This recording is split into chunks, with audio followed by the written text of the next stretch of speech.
愣着干嘛呢？倒酒啊！快吃！哎，老二老三，等过了今晚，咱们明天也去参加那春云阁，咱消遣去啊！好，金大哥，来，好，可把你们好找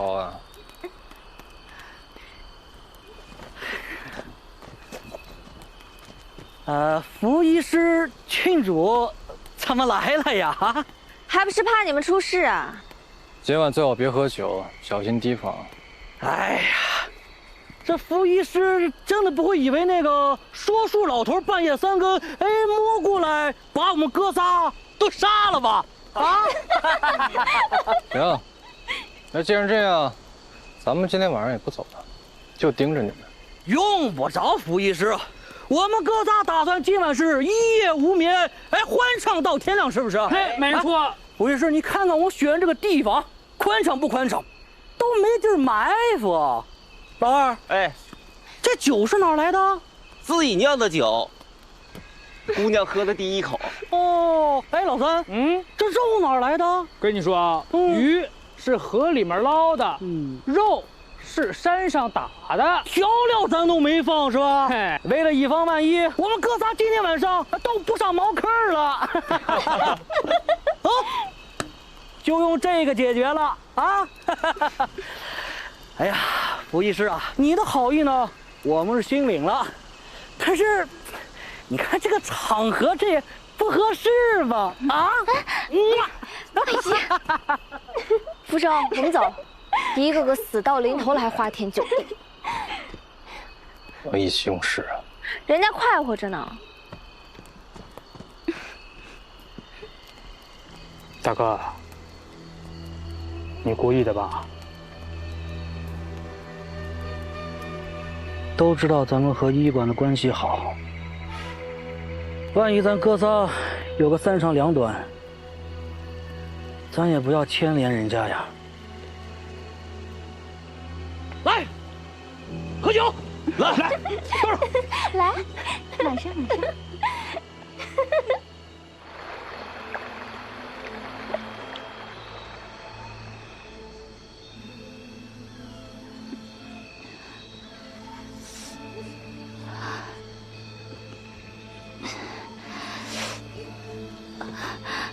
阿紫，起来了，阿紫。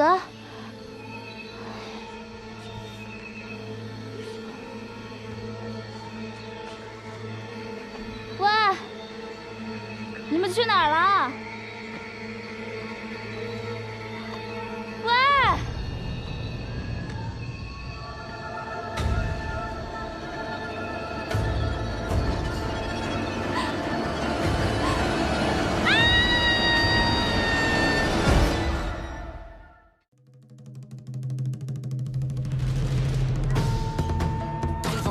其为止，止于无欲而明明德，因明而正，因正而大，正大而光明。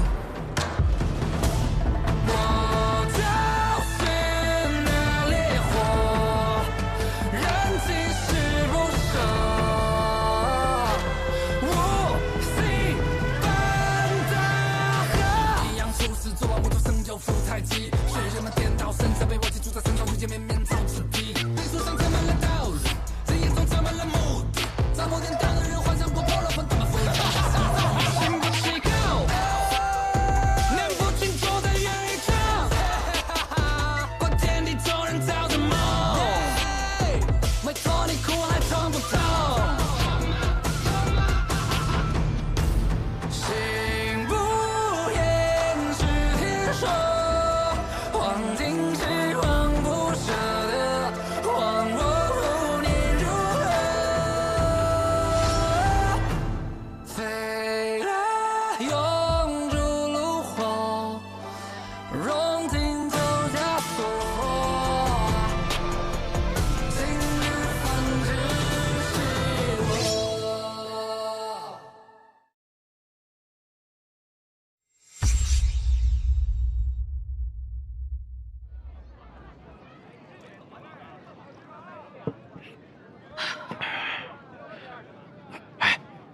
听说没啊？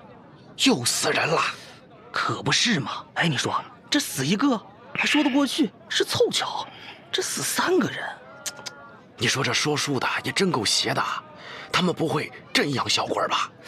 可我不太懂，这民谣里说的3尸是什么？哎，这我知道，我娘亲当跟我说过。哎，来，兄弟，坐下过来讲讲。来，哎，坐。来，哎呀，这3尸啊，就叫3毒，上尸号华氏，中尸号滋味，下尸号淫欲，也就是咱们常人说的贪财、贪吃和贪色。要想成仙，就要先斩这3毒。哦，这就对上了。什么对了？啊，对上号了。你们想想啊，这之前死的正是那商会侍卫华磊，而他就是因为贪财而死的。这刚死的雷老爷，听说是肠胃炸裂而死啊，这正是贪吃啊。哎，可那马帮虚捕怀，哎，我可听说他有点肾虚啊，怎么着也算不上贪色。哎，那正是以前胡天胡地的多了，这才虚的。说的也是。哎，那照你们这么说，还真的都对上了。哎，一准没错。那民谣里的5毒，就是平日里常说的贪、怒、痴、慢、疑。哦，要我说啊，最近呐，还是少去那邀月楼为妙。哎呦，免得被那老方头盯上啊。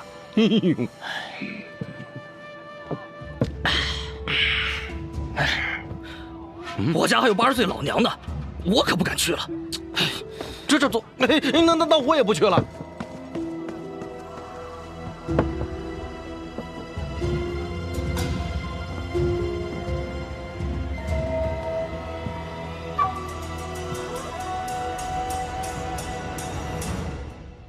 这个时辰，按道理说，早就该上课了呀。做生意就是这样，刮风减半，下雨全无，也不可能天天爆发，不是？嗯，说的也有道理。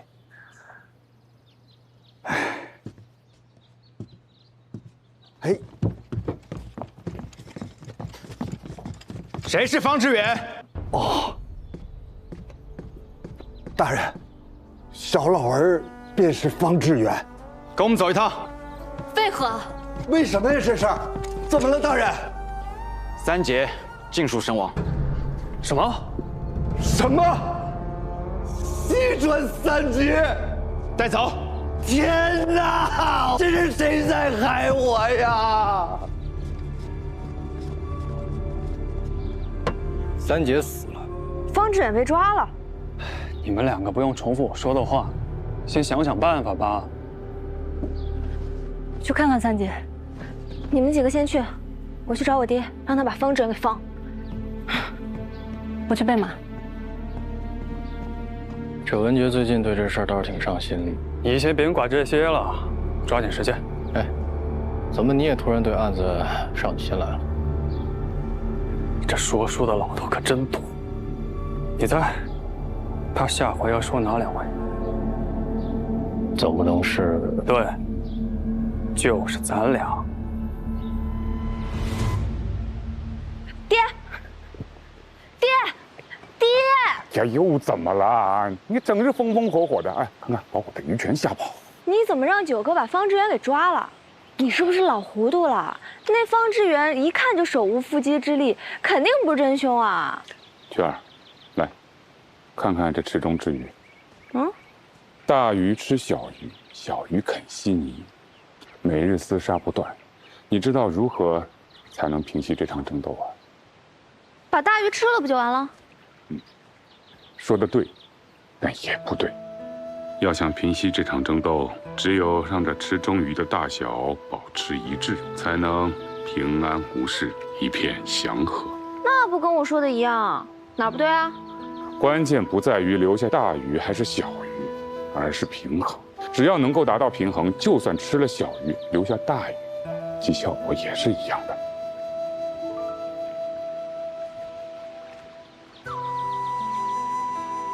可是这跟方志远有什么关系啊？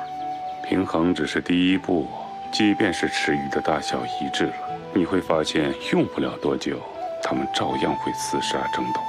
你知道，这又是为何？虽然他们的实力相当，可每天投喂的鱼食就这么多，他多吃一口，我便少吃一口，那这平衡不自然就打破了？菊儿还是很聪明的，你说的没错。来，如今西川三杰诡异身死，至此，西川已经发生4起谜案，死了6人，分别涉及马帮、商会、复古和混混。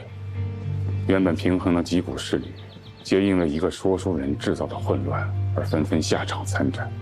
若我们不能及时找到真相，那如何才能平息民间的混乱？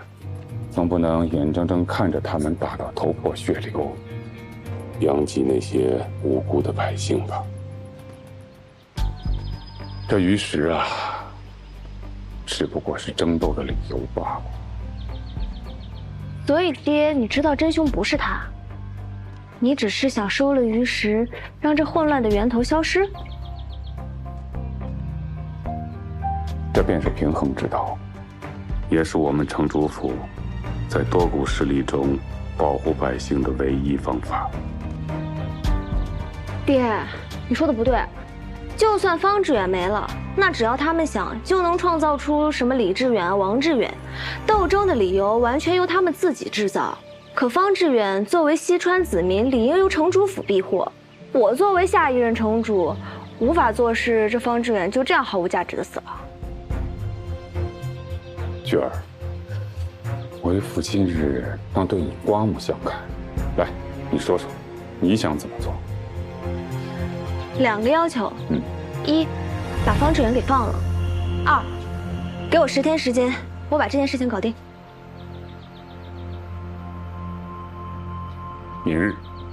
明日我会找个理由放方志远，但我只给你7日。给你7日是因为你是我的女儿。7日之后若是不成，我会下令杀了方志远。只有用雷霆手段，快刀斩乱麻，才能杀一儆百。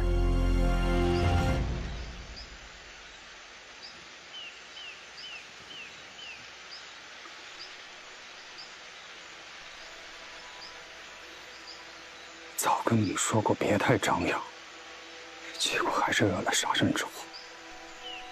你们跟了我这么久，怎么连一点我的聪明才智都没学到？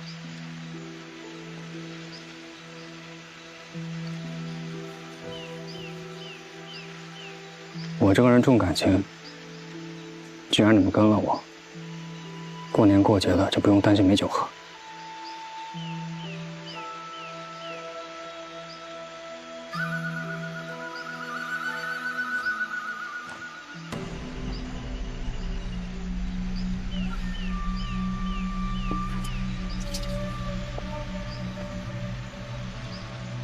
福生，你看这个。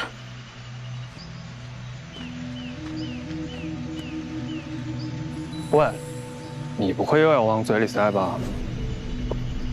雪迷啊，什么人倒的酒？一个丫鬟，叫小翠。人呢？哎，刚才还在这儿呢。小翠，小翠，你跑什么？追！文娟，我才带人赶过来，怎么又跑了？有叫小翠的姑娘，穿粉色衣服，一定要找到她。好。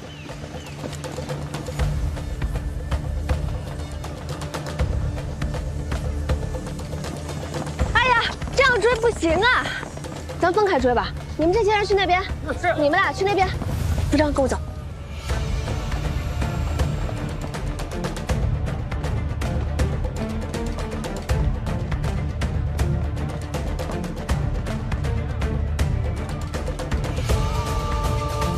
咋回事？怎么突然这么多小翠？他这使了分身法，找了几个人冒充他。现在怎么办？宁抓错不放过，分头追。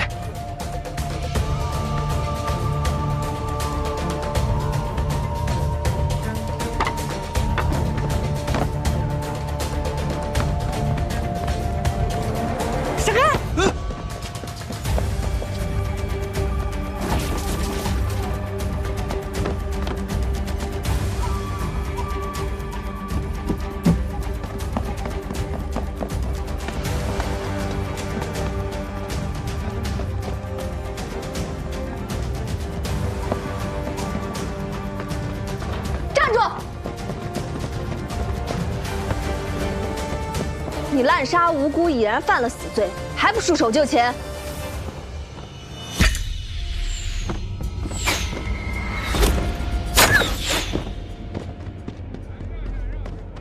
你受伤了，我带你去医馆。走。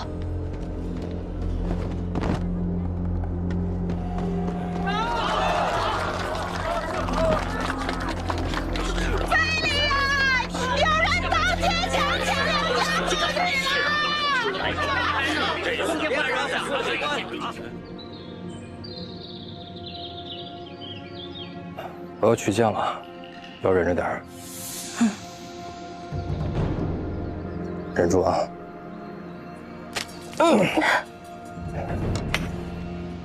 别乱动啊！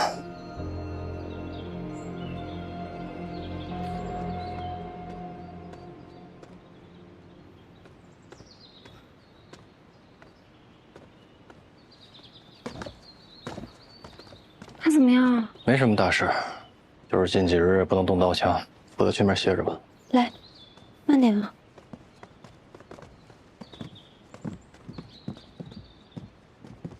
逃走的小翠你怎么看？虽然今天我们是分头追击，但是路上都碰到了不同的麻烦，这中间一定是漏了什么。比如，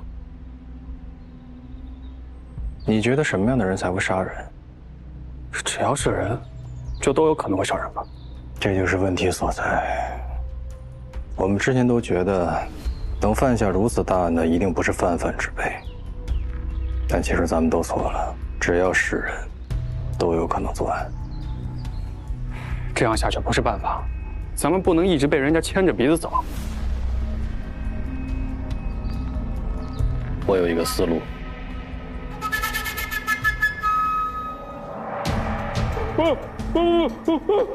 我一直特别讨厌你们这些开智库，别人开店讲究童叟无欺，你们开店讲究恃强凌弱。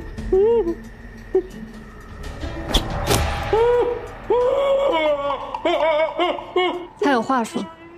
这些开智库的嘴里没一个实话，我得让他想清楚了。再来一个。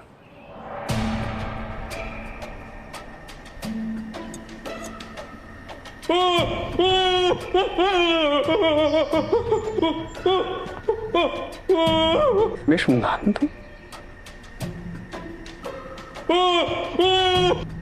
这样有意思多了。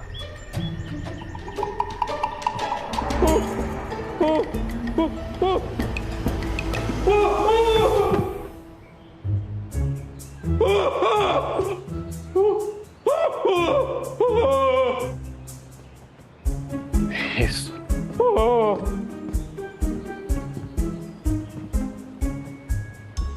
掌柜的，我查了你的账本了。那个金圈嵌水晶的镜子，居然才花了800钱，连头羊都买不起。那胡商再怎么着急用钱做盘缠，也不可能这么少。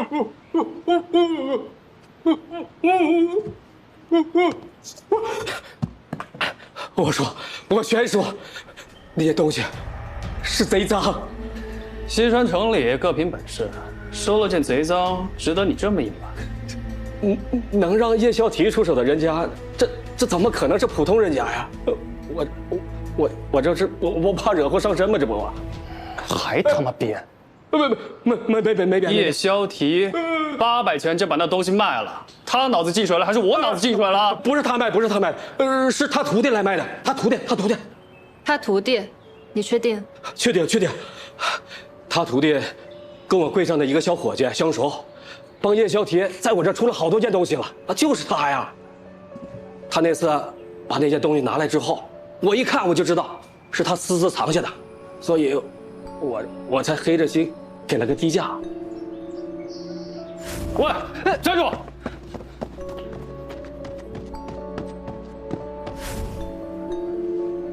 你那个伙计呢？仓库烧了，我就把他撵走了呀。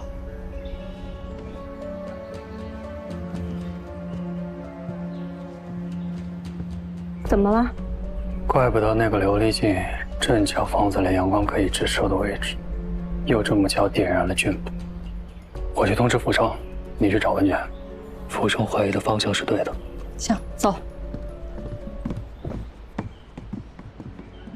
哎呦我的妈呀！哎呀！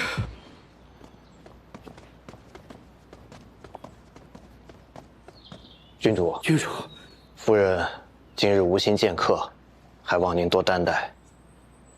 这就是您要找的厨子。还活着，太好了！我还以为你已经被雷家杀了泄愤呢。郡主，小人有罪，幸得夫人大人大量，这才饶得小人一命。我们雷家并非嗜杀之人，而且老爷的死，只能说是天意使然，他也是无心为之。这件事儿，不怪他。天意，恐怕现在不是了。郡主，此言何意？雷老爷的死的确是巧合，可现在我们怀疑这些巧合都是人为的，我们正在一一查证。就比如说，那天车队回府，为什么你就刚好准备了那么多的绿豆汤？据我所知，这绿豆需要提前浸泡半个时辰，然后熬汤2颗，再加上放凉备用的时间，前后至少需要提前1个时辰准备吧。我说，郡主，此事真的与小人无关啊！小人只是那天见到了帮厨的小豆子，他熬了1大锅绿豆汤。我问他这是为何，他说他听说老爷他们被困在了火场附近，这要为老爷熬汤解暑。小的只是，于是就抢了他的功劳，却没想到这抢到手的，便是杀人的毒药。可是，小豆子是怎么知道我们被困在火场的？老爷怕夫人担心，并未派人提前禀报啊。问问他不就知道了？小豆子人呢？说。老爷出事之后，他就消失不见。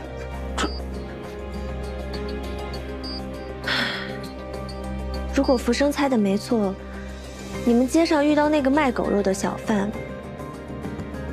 应该也是个不起眼的人吧？啊！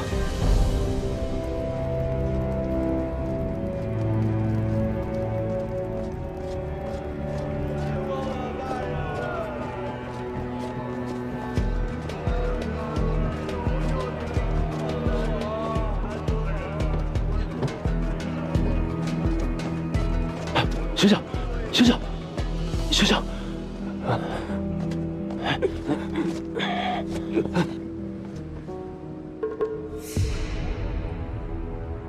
叶16呢？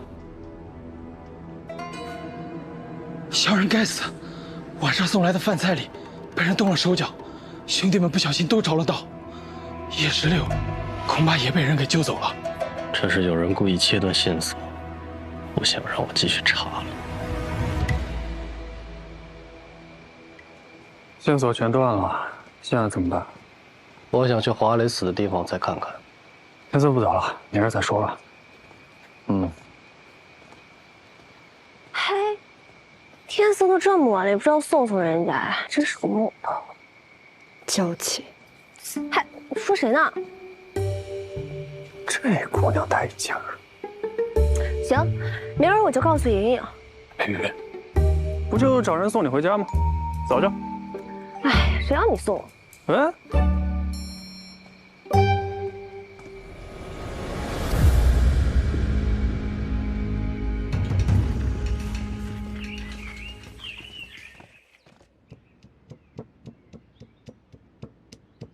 换着手。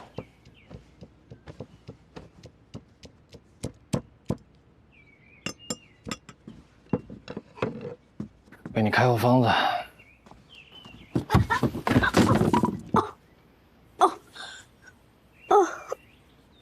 这好端端的药材就被你这么浪费了是吗？只是些不值钱的陈皮。什么叫不值钱的陈皮？你知不知道这些药关键时刻能救人一命，比你命还值钱？捡起来。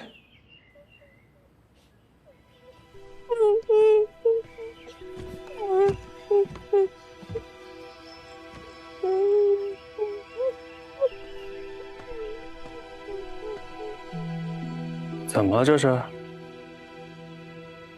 你自己看看，这一天天的白饭不少吃，干点活就出差错。我告诉你啊，葫芦，以后你要是再这样，立刻滚出文福堂，听见没有？我来你这里这么久了，你教过我一点医术没有？你说什么？再说一次。我就是不服气，平时挨打挨骂没饭吃，这些我都认了。可是你连个学医的机会都不给我，只让我做点杂事，你凭什么这么对我？行啊，这几天不知道在哪儿长本事了，翅膀硬了是吧？看来我这地儿是容不下你了。这样吧，自己去后院，把行李什么的收拾一下，滚吧。滚蛋！哎，小可爱，没想到你脾气这么大。来，药方拿好。哎，3碗水煎成1碗，早晚各一副，7日之后再过来复诊。多谢傅医师。那个，我叫陆月啊，这一路过来有些内急，能不能借我魔法用一下？当然可以，就在后院，用不用带你过去？不必劳烦，我自己去就可以。那请自便吧。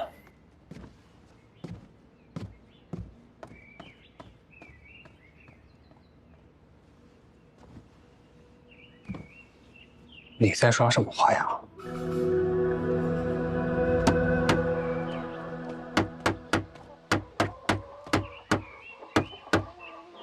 葫芦兄弟，还没去收拾行李啊？其实也没什么收拾的，我就放不下这锅鸡，想着走手给他们修下鸡窝。对了，大哥，你找我啥事啊？那些人啊，满口冠冕堂皇，只会把我们当畜生一般利用，以教授本市之名行剥削之实。葫芦，你是天资聪颖的人，你甘心一辈子在这为奴为婢吗？葫芦，加入我们吧，我们可以给你想要的东西。你能给我什么？理解和尊严。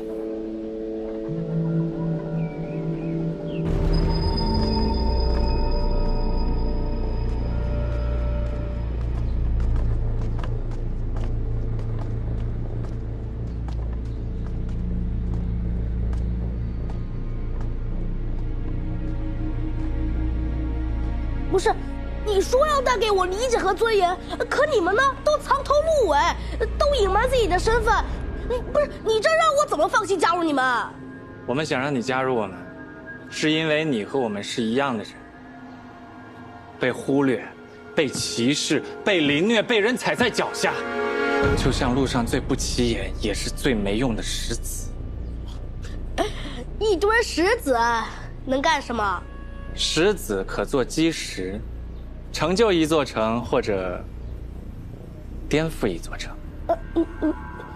你们要做什么？西川本应该是老百姓的西川，可这些豪强富商却把西川霸占，让我们这些付出最多努力的老百姓沦为奴仆。你甘心吗？你们甘心吗？不甘心。所以，我们要向他们复仇，赶走他们。这样我们才能有尊严的在这里活下去。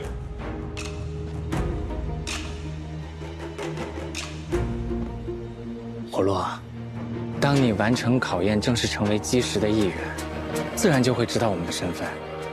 到时候，你也可以做一切你想要做的。你想让我做什么？葫芦，如果查案的捕快变成杀人者，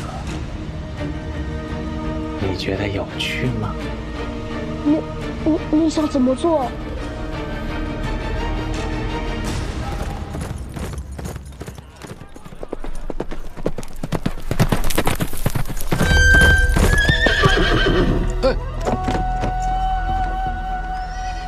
我要是凶手，你已经死了。明知道有问题，怎么还会摔下来啊？我有所防备，才能及时卸力。仓促之下，一定会摔伤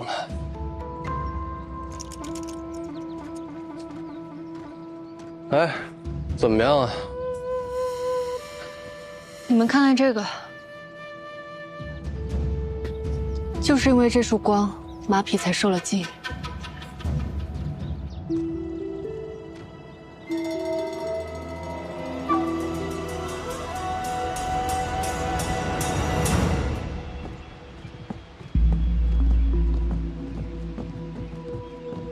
几位，就这儿了。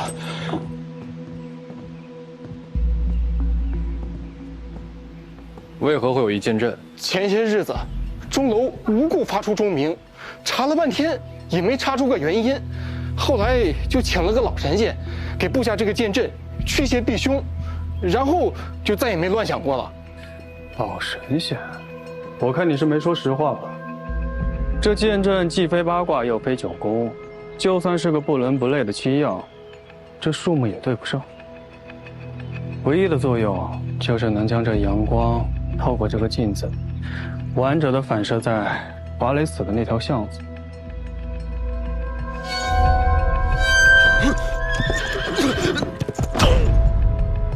老神仙，不会说的是你自己吧？哎呀，这，小人所说句句属实啊！而且，请那老神仙所用的花费，小人全都已经上报给城主府了，由城主府直接付给那老神仙。这事儿，哎，郡主您可以去问啊。那老神仙现在身在何处啊？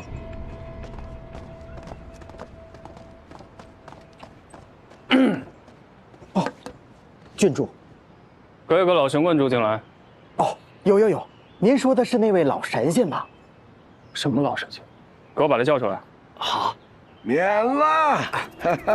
今日心血来潮，着规取诏，料到定有贵人造访，没想到西川郡主竟亲自屈尊前来，这煞老佛爷。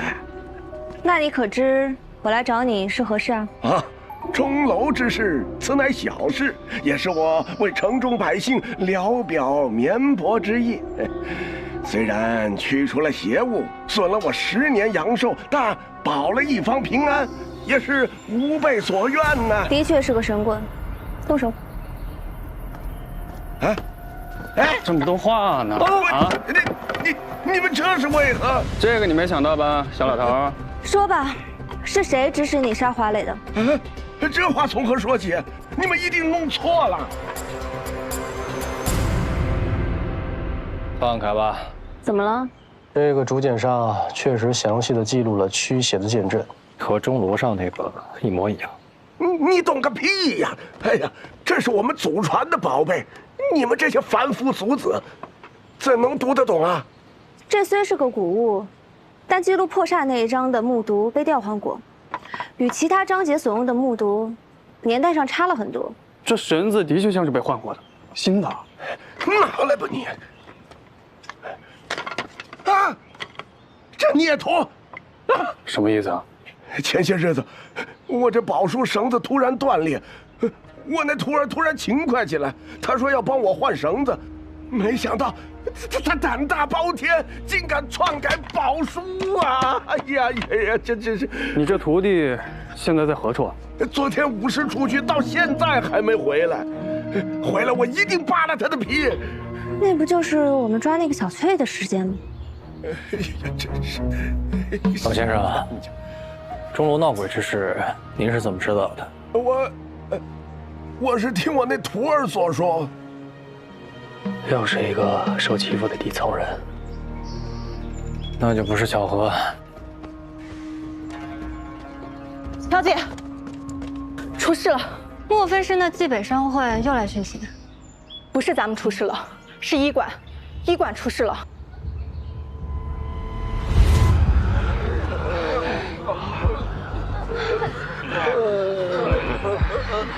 你先忍忍啊。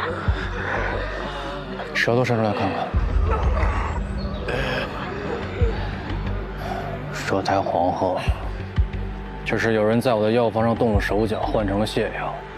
到底是谁干的呀？是小药师，我们吃的药都是那小药师给抓的。哎呀，是葫芦。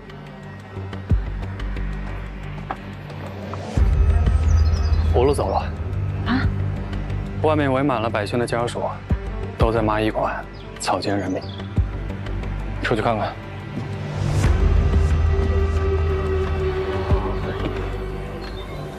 交出来！就是他们不交人。大家先冷静一下。出来！站出来！冷静！这件事情，我相信福医师会给大家一个交代。交代？你们能有什么交代？他们呀就是在害人。我之前就听说你们医馆的坐堂大夫是个杀人犯，现在他们果然开始害人了。无稽之谈！我们马帮的爷们受了伤，都是来这医馆救治。若福医师真是庸医，我们马帮早就掀了这医馆了。那他就是心怀不轨。对，这2日啊，那福医师一直跟方志远在一起，那谁知道他们是不是一伙的？对呀，你们是不是一伙的？杀了，祭祀那件事。谁喊的？就他们，有本事站出来！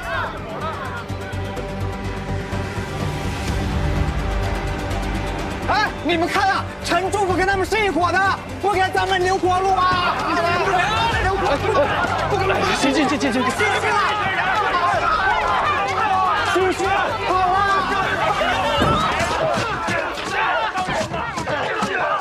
怎么搞错呀？局长，你得罪谁了？这是有预谋的要谋害咱们医馆。肯定是幕后那些人组织的。他们这样说明他们急了。发学长加大力度，把背后的人给抓出来。学长谁啊？外面到处都在骂哎。你知道幕后黑手是谁？学长葫芦。啊？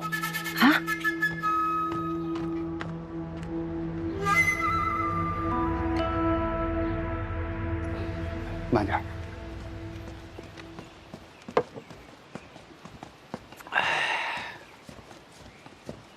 孙管事，有人找您。哟，福医师，快请坐。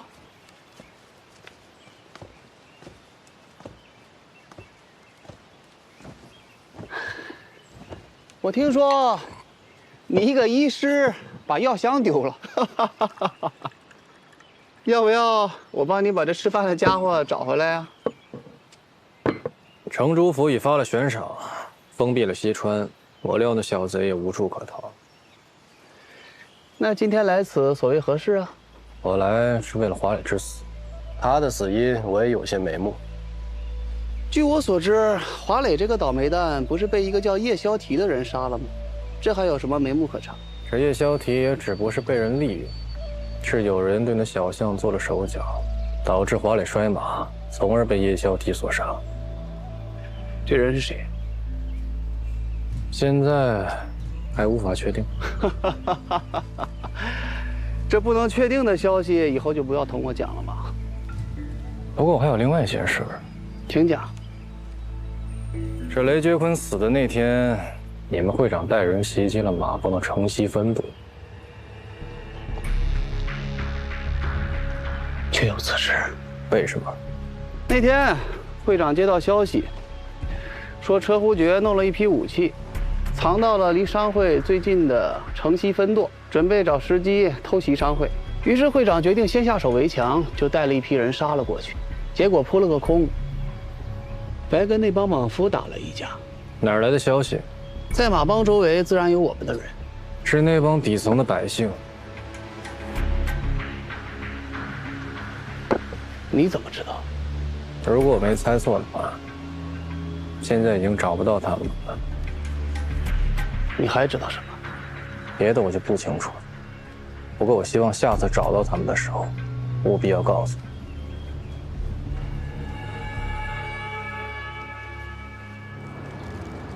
恶勿扬善，顺天修命；恶勿扬善，顺天修命；恶勿扬善，顺天修命；恶勿扬善，顺天修命。今日之后，西川将再也没有人可以小看我们，没有人可以欺辱我们，没有人可以虐待我们，更没有人可以把我们踩在脚下。我们要清理掉西川所有的恶人，让所有人都看到石子的力量。葫芦，在。我让你给病人的药中下毒，你为何只下了泻药，还故意暴露了自己？我下不去手，他们都是我的街坊邻居，从小看着我长大，我不能害了他们。妇人之仁。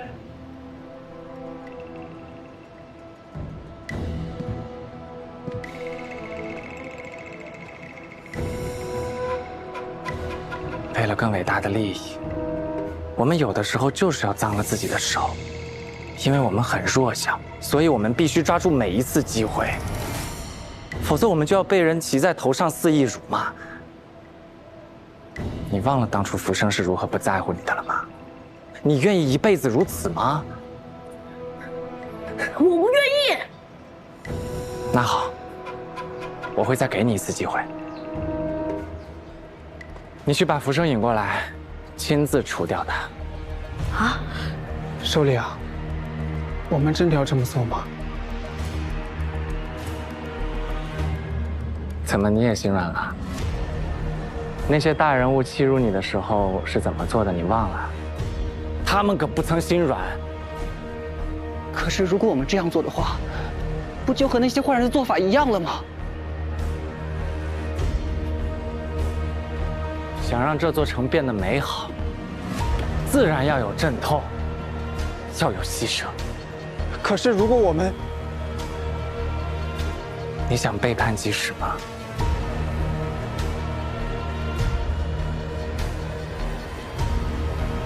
变革开始了。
天幕下，光影同行，繁华辉煌的倒影，隐藏多少的轨迹？就像那生命中每页篇章，串起命运的交集，故事可歌也可泣。会掀开神秘面纱，扑朔迷离的冒险，我们不逃离，也不轻易妥协。当黎明破晓时，光芒乍现，一直探寻的路，追逐和迎接每个未知的情节，共赴一程，用热血和赤子心燃烧，点亮青春，不负年少，征途留痕，把黑暗驱散，用星光照，坚披着星月，直至破云霄。